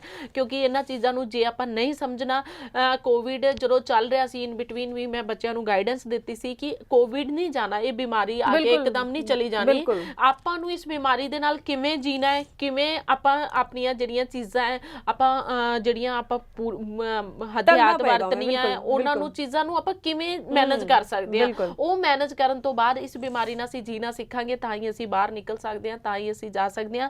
ਅੱਜ ਉਹ ਚੀਜ਼ਾਂ ਆਪਾਂ ਸਾਹਮਣੇ ਦੇਖ ਰਹੇ ਹਾਂ ਆਪਣੇ, ਕਿ ਆਪਾਂ ਨੂੰ ਕਿਹੜੀਆਂ ਜ਼ਰੂਰੀ ਨੇ, ਕੀ ਫਿਊਚਰ ਪਲੈਨਿੰਗ ਨੇ, ਆਪਾਂ ਕਿਵੇਂ ਅੱਗੇ ਅਪਲਾਈ ਕਰਨਾ ਹੈ। ਜੇ ਹੁਣ ਮੰਨ ਲਓ ਅੱਜ ਜਨਵਰੀ ਇਨਟੇਕ 'ਚ 22 ਅਕਤੂਬਰ ਨੂੰ ਬੱਚੇ ਨੇ ਕਾਲ ਕੀਤੀ, ਮੈਂ ਅਪਲਾਈ ਕੀਤਾ, ਤੇ ਸਹੀ ਸਮਾਂ ਅਪਲਾਈ ਕਰਨ ਦਾ। ਅੱਜ ਆਪਾਂ ਜਨਵਰੀ ਇਨਟੇਕ ਲਈ ਅਪਲਾਈ ਕਰ ਸਕਦੇ ਹਾਂ, ਬਟ ਵੈਕਸੀਨੇਟਡ ਹੋਣੇ ਚਾਹੀਦੇ ਹੋ ਤੁਸੀਂ, ਤੁਹਾਡਾ GIC ਜਿਹੜਾ ਉਹ ਰੈਡੀ ਹੋਣਾ ਚਾਹੀਦਾ, ਟਿਊਸ਼ਨ ਫੀਸ ਰੈਡੀ ਹੋਣੀ ਚਾਹੀਦੀ ਹੈ। ਜੇ ਆਪਾਂ ਜਨਵਰੀ ਇਨਟੇਕ ਲਈ ਅਪਲਾਈ ਕਰਨਾ, ਜੇ ਤੁਸੀਂ ਮੇਰੇ ਕੋਲ ਆਉਣੇ ਵੀ ਹੈ ਜਨਵਰੀ ਇਨਟੇਕ ਲਈ ਅਪਲਾਈ ਕਰਨ ਲਈ, ਤੇ ਮੈਂ ਸਭ ਤੋਂ ਪਹਿਲਾਂ ਇਹ ਚੀਜ਼ਾਂ ਤੁਹਾਨੂੰ ਪੁੱਛਾਂਗੀ, ਔਰ ਮੈਂ ਪੁੱਛਦੀ ਵੀ ਆ। ਮੇਰੇ ਕੋਲ ਲਾਸਟ ਵੀ ਬੱਚਾ ਮਿਲ ਕੇ ਗਿਆ ਕਿ ਮੈਮ ਕੀ ਜਨਵਰੀ ਲਈ ਅਪਲਾਈ ਹੋ ਜਾਊਗਾ, ਤੇ ਮੈਂ ਬੱਚੇ ਨੂੰ ਪੁੱਛਿਆ ਕਿ GIC ਟਿਊਸ਼ਨ ਫੀਸ ਜੇ ਤੁਹਾਡਾ ਰੈਡੀ ਹੈ, ਵੈਕਸੀਨੇਟਡ ਤੁਸੀਂ ਹੈਗੇ ਹੋ, ਫਿਰ ਤਾਂ ਆਪਾਂ ਜਨਵਰੀ ਲਈ ਰਿਸਕ ਲਵਾਂਗੇ, ਨਹੀਂ ਤਾਂ ਆਪਾਂ ਮਈ ਇਨਟੇਕ ਲਈ ਰੈਫਰ ਹੋਵਾਂਗੇ। ਜੀ ਤੇ ਇੱਥੇ ਅਗਲਾ ਸਵਾਲ ਜੋ ਸਾਡੇ ਕੋਲ ਕਈ ਵੈਸੇ ਕੁਐਰੀਜ਼ ਵੀ ਆਈਆਂ ਹੋਈਆਂ ਸਪਾਊਸ ਵੀਜ਼ਾ ਨੂੰ ਲੈ ਕੇ ਵੀ, ਕਿ ਆਸਟ੍ਰੇਲੀਆ ਦੇ ਲਈ ਅਗਰ ਸਪਾਊਸ ਵੀਜ਼ਾ ਲਈ ਅਪਲਾਈ ਕਰਨਾ ਚਾਹੁੰਦੇ ਨੇ, ਕੀ ਉਹਦੇ ਲਈ ਜ਼ਰੂਰੀ ਚੀਜ਼ਾਂ ਜਿਸ ਵੱਲ ਧਿਆਨ ਦੇਣ, ਤੇ ਕੀ ਦੋਵੇਂ ਇਕੱਠੇ ਫਲਾਈ ਕਰ ਸਕਣਗੇ ਹੁਣ? ਬਿਲਕੁਲ ਦੇਖੋ ਹਰਜੋਤ ਜੀ, ਮੈਂ ਨਾ ਬੜੀ ਵਾਰ ਇਸ ਚੀਜ਼ ਨੂੰ ਲੈ ਕੇ ਨਾ ਕਲੀਅਰ ਹੁੰਨੀ ਆ। ਬੜੀ ਵਾਰ ਮੈਂ ਸਟੂਡੈਂਟ ਨੂੰ ਸਮਝਾਇਆ, ਜੇ ਮੇਰੇ ਕੋਲ ਬੱਚਾ ਕੋਈ ਕਾਉਂਸਲਿੰਗ ਲਈ ਆਫਿਸ ਦੇ ਵਿੱਚ ਵੀ ਆਂਦਾ ਹੈ, ਜੇ ਤੁਸੀਂ ਗ੍ਰੈਜੂਏਸ਼ਨ ਹੋ, ਤੁਹਾਡੀ 6 ਮਹੀਨੇ ਪੁਰਾਣੀ ਮੈਰਿਜ ਹੈ, ਤਾਂ ਤੁਸੀਂ ਆਪਣੇ ਸਪਾਊਸ ਨਾਲ ਅਪਲਾਈ ਕਰ ਸਕਦੇ ਹੋ। ਜੇ ਤੁਸੀਂ ਲੱਗਦਾ ਹੈ ਕਿ ਤੁਸੀਂ ਗ੍ਰੈਜੂਏਸ਼ਨ ਨਹੀਂ ਹੋ, ਜੇ ਤੁਸੀਂ ਮੰਨ ਲਓ ਕਿ ਕੋਈ ਵੀ ਰਿਸਕ 1% ਨਹੀਂ ਲੈਣਾ ਚਾਹੁੰਦੇ ਕਿ ਮੇਰੀ ਰਿਫਿਊਜ਼ਲ ਨਾ ਆਏ, ਕਿਉਂਕਿ 2 ਪ੍ਰੋਫਾਈਲ ਚੈੱਕ ਕਰਨਾ ਵੀਜ਼ਾ ਅਫਸਰ ਕਿਤੇ ਨਾ ਕਿਤੇ ਕੋਈ ਕਮੀ ਕੱਢ ਸਕਦਾ ਹੈ। ਨਹੀਂ ਤੇ ਤੁਸੀਂ ਜੇ ਕੱਲਾ ਬੱਚਾ ਅਪਲਾਈ ਕਰਦਾ ਹੈ, ਸਪਾਊਸ ਨਾਲ ਨਹੀਂ ਅਪਲਾਈ ਕਰਦਾ, ਤੇ 3 ਮਹੀਨੇ ਬਾਅਦ ਸਪਾਊਸ ਈਜ਼ੀਲੀ ਆਪਣਾ ਜਾ ਸਕਦਾ ਹੈ। ਤੇ ਮੈਂ ਹਮੇਸ਼ਾ ਗਾਈਡ ਕਰਦੀ ਹੁੰਨੀ ਕਿ ਬੱਚੇ ਤੂੰ ਕੱਲਾ ਅਪਲਾਈ ਕਰ, ਵੀਜ਼ਾ ਗ੍ਰਾਂਟ ਕਰਾ ਲਾ ਆਪਣੇ ਸਪਾਊਸ ਦਾ, ਉਸ ਤੋਂ ਬਾਅਦ ਆਪਾਂ 3 ਮਹੀਨੇ ਬਾਅਦ ਤੇਰਾ ਅਪਲਾਈ ਕਰ ਦਾਂਗੇ। ਕਿਉਂਕਿ 2 ਪ੍ਰੋਫਾਈਲ ਨੂੰ ਰਿਪਰੈਜ਼ੈਂਟ ਕਰਨ ਦਾ ਮਤਲਬ ਕਿਤੇ ਨਾ ਕਿਤੇ ਅਸੀਂ ਕੋਈ ਕਮੀ ਪੇਸ਼ੀ ਨਾ ਛੱਡ ਦਈਏ ਕਿ ਆਪਾਂ ਜਿਹੜਾ ਆਪਣਾ ਰਿਜ਼ਲਟ ਇੱਕ ਆਪਾਂ ਗੁੱਡ ਬੁੱਕ ਚ ਹੈ, ਵੀਜ਼ਾ ਅਫਸਰ ਦੀ ਬੈਡ ਬੁੱਕ ਚ ਨਾ ਚਲੇ ਜਾਈਏ। ਕਿਉਂਕਿ 3 ਮਹੀਨੇ ਦਾ ਸਮਾਂ ਕੋਈ ਬਹੁਤਾ ਲੰਬਾ ਨਹੀਂ ਹੁੰਦਾ, ਆਪਾਂ 3 ਮਹੀਨੇ ਬਾਅਦ ਵੀ ਅਪਲਾਈ ਕਰਕੇ ਜਾ ਸਕਦੇ ਹਾਂ। ਜੇ ਤੁਸੀਂ ਕਹੋ ਕਿ ਸਾਨੂੰ ਜ਼ੋਰ ਦੇ ਕੇ ਸਟੂਡੈਂਟ ਕਹਿੰਦਾ ਅਪਲਾਈ ਕਰ ਸਕਦੇ ਹਾਂ, ਬਿਲਕੁਲ ਅਪਲਾਈ ਕਰ ਸਕਦੇ ਹਾਂ, ਅਪਲਾਈ ਕਰਨ ਦੇ ਵਿੱਚ ਕੋਈ ਪ੍ਰੋਬਲਮ ਨਹੀਂ ਹੈ। ਹਾਂ ਬਿਲਕੁਲ। ਸੋ ਇਸ ਲਈ ਅਸੀਂ ਹਰ ਉਹ ਪਹਿਲੂ ਦੇ ਉੱਪਰ ਗੱਲ ਕਰ ਰਹੇ ਹਾਂ ਜੋ ਤੁਹਾਡੇ ਲਈ ਬਹੁਤ ਜ਼ਰੂਰੀ ਹੈ, ਤੁਹਾਡਾ ਵੀਜ਼ਾ ਗ੍ਰਾਂਟ ਕਰਾਉਣ ਲਈ ਬਹੁਤ ਜ਼ਰੂਰੀ ਹੈ। ਫਿਰ ਵੀ ਅਗਰ ਤੁਹਾਡਾ ਕੋਈ ਸਵਾਲ ਹੋਵੇ, ਅਸੀਂ ਹੁਣ ਤੱਕ ਇਸ ਸ਼ੋਅ ਵਿੱਚ ਸ਼ਾਮਿਲ ਨਹੀਂ ਕਰ ਸਕਿਆ, ਤਾਂ ਤੁਸੀਂ ਸਕਰੀਨ ਦੇ ਉੱਪਰ ਜੋ ਲਗਾਤਾਰ ਨੰਬਰ ਡਿਸਪਲੇ ਹੋ ਰਿਹਾ ਇਸ ਉੱਪਰ ਕਾਲ ਕਰਕੇ ਆਪਣਾ ਇਸ ਸਵਾਲ ਦਾ ਜਵਾਬ ਜ਼ਰੂਰ ਲੈ ਸਕਦੇ ਹੋ। ਇੱਕ ਵਾਰ ਫਿਰ ਤੋਂ ਦੱਸਦਾ, ਜੇਕਰ ਤੁਸੀਂ ਕ੍ਰੀਏਟਿਵ ਫਿਊਚਰ ਇਮੀਗ੍ਰੇਸ਼ਨ ਦੇ ਆਫਿਸ ਜਾ ਕੇ ਵਿਜ਼ਿਟ ਕਰਕੇ ਆਪਣੇ ਡਾਕੂਮੈਂਟਸ ਦਿਖਾ ਕੇ ਜੋ ਹੈ ਅਸੈਸਮੈਂਟ ਕਰਵਾਉਣਾ ਚਾਹੁੰਦੇ ਹੋ, ਤਾਂ ਤੁਸੀਂ ਮੋਹਾਲੀ 2 ਫੇਸ ਵਿੱਚ ਇਹਨਾਂ ਦੇ ਆਫਿਸ ਪਹੁੰਚੋ ਡਾਕੂਮੈਂਟਸ ਲੈ ਕੇ, ਤਾਂ ਕਿ ਸਹੀ ਤਰੀਕੇ ਨਾਲ ਅਸੈਸਮੈਂਟ ਕਰਕੇ ਤੁਹਾਨੂੰ ਗਾਈਡ ਕੀਤਾ ਜਾ ਸਕੇ ਕਿਹੜੀ ਆਪਸ਼ਨ ਤੁਹਾਡੇ ਲਈ ਸਹੀ ਹੈ। ਤੇ ਮੈਂ ਤੁਹਾਡੇ ਤੋਂ ਜ਼ਰੂਰ ਇਹ ਜਾਣਨਾ ਚਾਹਾਂਗੀ ਉਹਨਾਂ ਸਟੂਡੈਂਟਸ ਲਈ, ਚਾਹੇ ਉਹ ਕੈਨੇਡਾ ਲਈ ਅਪਲਾਈ ਕਰ ਰਹੇ ਨੇ, ਚਾਹੇ ਆਸਟ੍ਰੇਲੀਆ ਲਈ ਅਪਲਾਈ ਕਰਨ ਜਾ ਰਹੇ ਨੇ, ਕੀ ਚੀਜ਼ਾਂ ਦਾ ਧਿਆਨ ਰੱਖਣ। ਕਿਉਂਕਿ ਇੱਕ ਵਾਰ ਜਦ ਰਿਫਿਊਜ਼ਲ ਲੱਗ ਜਾਂਦਾ ਕਿਸੇ ਸਟੂਡੈਂਟ ਦੀ ਪ੍ਰੋਫਾਈਲ ਵਿੱਚ, ਬਹੁਤ ਜ਼ਿਆਦਾ ਇੱਕਦਮ ਨੈਗੇਟਿਵ ਹੋ ਜਾਂਦੇ ਨੇ ਸਟੂਡੈਂਟਸ, ਉਹਨਾਂ ਦਾ ਮਨ ਟੁੱਟ ਜਾਂਦਾ ਇੱਕ ਵਾਰੀ ਕਿਉਂਕਿ ਬਹੁਤ ਉਮੀਦ ਦੇ ਨਾਲ ਉਹਨਾਂ ਨੇ ਆਪਣੀ ਫਾਈਲ ਲਗਾਈ ਹੁੰਦੀ ਹੈ। ਸੋ ਰਿਫਿਊਜ਼ਲ ਨਾ ਆਵੇ, ਚਾਹੇ ਕੈਨੇਡਾ ਲਈ ਅਪਲਾਈ ਕਰ ਰਹੇ ਨੇ, ਚਾਹੇ ਆਸਟ੍ਰੇਲੀਆ ਲਈ, ਕਿਹਨਾਂ ਗੱਲਾਂ ਵੱਲ ਧਿਆਨ ਰੱਖਣ। ਦੇਖੋ ਹਰਜੋਤ ਜੀ, ਜਦੋਂ ਬੱਚਾ ਅਪਲਾਈ ਕਰਦਾ, ਫਸਟ ਸਟੈਪ ਹੁੰਦਾ ਬੱਚੇ ਦੀ ਐਡਮਿਸ਼ਨ ਦਾ। ਇੱਕ ਤਾਂ ਐਡਮਿਸ਼ਨ ਆਪਾਂ ਸਹੀ ਸਮੇਂ ਤੇ ਲਈਏ, ਸਹੀ ਟਾਈਮ ਤੇ ਲਈਏ, ਆਪਾਂ ਡਿਲੇ ਨਾ ਕਰੀਏ। ਕਿਉਂਕਿ ਮੇਰਾ ਅੱਜ ਕ੍ਰਾਈਟੇਰੀਆ ਕਿਸੇ ਵੀ ਜਿਹੜੇ ਪ੍ਰੋਵਿੰਸ ਦੇ ਵਿੱਚ ਮੈਚ ਕਰ ਰਿਹਾ, ਹੋ ਸਕਦਾ ਉਹਦੇ ਵਿੱਚ ਮੈਨੂੰ ਲੇਟ ਹੋਣ ਤੇ ਐਡਮਿਸ਼ਨ ਨਾ ਮਿਲੇ। ਕਿਤੇ ਨਾ ਕਿਤੇ ਮੇਰੀ ਪ੍ਰੋਫਾਈਲ ਦੇ ਨਾਲ ਕੰਸਲਟੈਂਟ ਹੀ ਸੈਟਲਮੈਂਟ ਕਰ ਲੇ, ਕਿਉਂਕਿ ਮੈਂ ਉਹਦੇ ਲਈ ਇੱਕ ਉਹ ਚੀਜ਼ ਆ ਕਿ ਉਹਨੇ ਮੇਰਾ ਜਿਹੜਾ ਹੈ ਅਪਲਾਈ ਕਰਕੇ ਕਿਤੇ ਨਾ ਕਿਤੇ ਬਿਜ਼ਨਸ ਲੈਣਾ ਹੁੰਦਾ।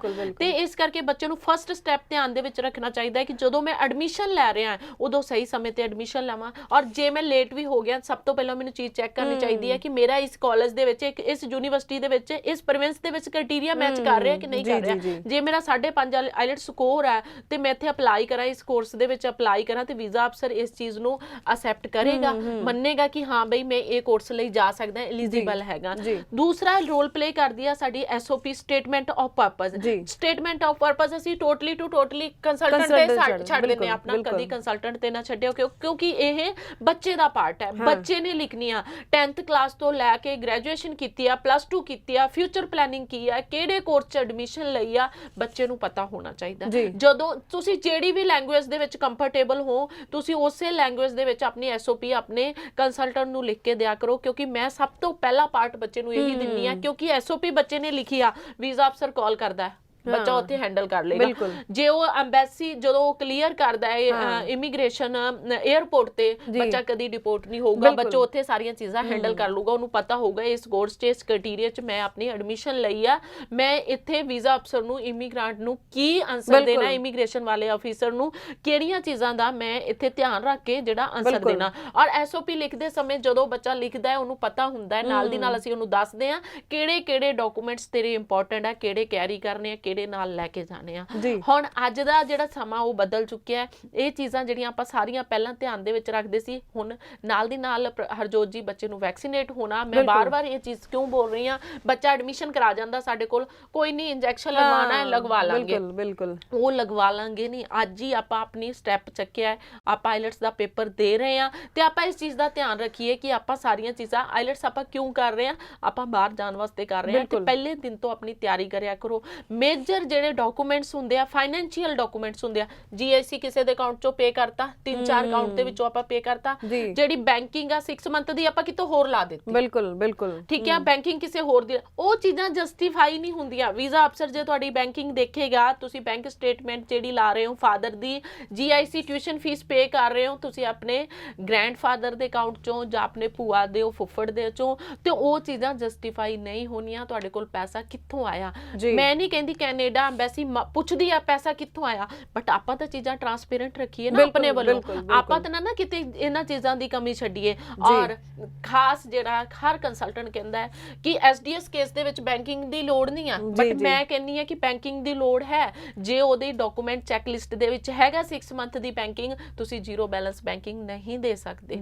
ਕੁਛ ਨਾ ਕੁਛ ਅਮਾਉਂਟ ਉਹਦੇ ਵਿੱਚ ਹੋਣਾ ਚਾਹੀਦਾ ਹੈ। ਲਾ ਲਓ ਤੁਹਾਡੀ ਟਿਊਸ਼ਨ ਫੀਸ ਦਾ ਹਾਫ ਹੀ ਉਹਦੇ ਵਿੱਚ ਹੋਵੇ, ਹੋਣਾ ਬਹੁਤ ਇੰਪੋਰਟੈਂਟ ਹੈ। ਅਸੀਂ ਫੀਲ ਨਹੀਂ ਕਰਦੇ। ਜੀ ਬਿਲਕੁਲ, ਤੇ ਮੈਨੂੰ ਪੂਰੀ ਉਮੀਦ ਹੈ ਤੁਸੀਂ ਇਹ ਸਾਰੀ ਜਾਣਕਾਰੀ ਦਾ ਫਾਇਦਾ ਜ਼ਰੂਰ ਲਓਗੇ। ਤੁਹਾਡਾ ਬਹੁਤ ਬਹੁਤ ਧੰਨਵਾਦ ਇਹ ਸਾਰੀ ਜਾਣਕਾਰੀ ਸਾਡੇ ਦਰਸ਼ਕਾਂ ਨਾਲ ਸਾਂਝੀ ਕਰਨ ਲਈ, ਤੇ ਇਸ ਦੇ ਨਾਲ ਹੀ ਮੈਨੂੰ ਯਾਨੀ ਕਿ ਹਰਜੋਤ ਕੌਰ ਨੂੰ ਦਿਓ ਇਜਾਜ਼ਤ। ਧੰਨਵਾਦ।